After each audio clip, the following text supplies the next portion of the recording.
Welcome on the series of video that's from a lack of a better word are going to become something in a shape of the tutorial. In this tutorial we are going to map a road car. That's a pretty icon of the pop culture. Maybe not a greatest car ever, but probably one of the most recognizable worldwide. It's of course famous because of the Back to the Future movies and the time machine created by Doug Emmett Brown. But we are going to work on the road version. In this series of videos I'm going to map this car and also paint. I'm not sure if I will create the video tutorial with painting of the car, but for sure I'm going to finalize mapping and template creating during those videos. Well, this car is created by Dmitry Barishev. It's pretty nice, and I must say I'm surprised how wisely, how smart Dmitry is with polygon saving and floating object using. You will be the witness during the work. In many places he uses floating objects in place where most of the modelers would use solid object, and floating objects are really good idea in those areas where he used them. We are starting to work from the material editor. What we're gonna need, first of all we need multi-sub-object material that contains other materials.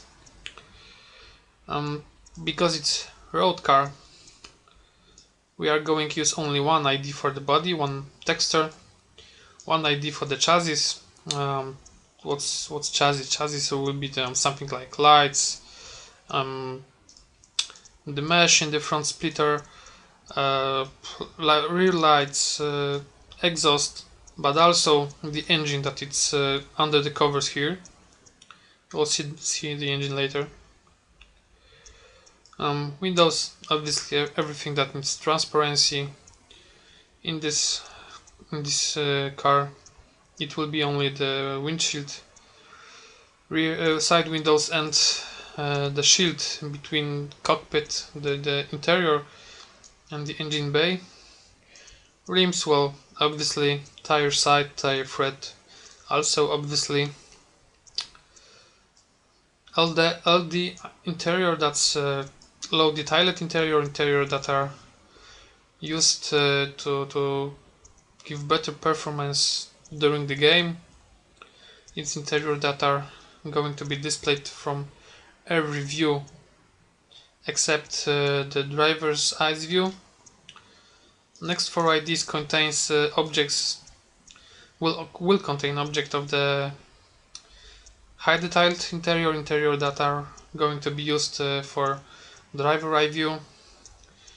It's done. The model is done in the standards of the R Factor and R Factor 2, but it might be also used in the other games. It will be part of the Mac Corp classic car or something like that called. I don't really remember how the mod is. The modification will be called or is called already. It's not my problem, not something that I'm caring about or creating. I'm only working on the cars, not on the names or stuff like that. So materials done, and as you can see, this in most of the road cars the body is pretty simple. Simple when you the shape, of course. Simply if you compare them to the race car, for example Formula 1 car, the Le Mans series car, etc., it's pretty easy to map.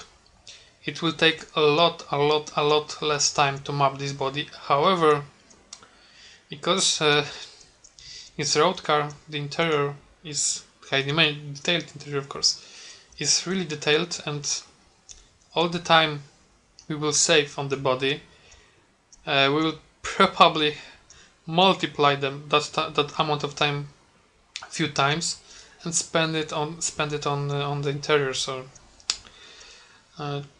don't think that because of the road car you will going to map this car in, I don't know, 5 or 6 hours. Race cars, real race cars, Le Mans, etc., took me around 14 hours to map.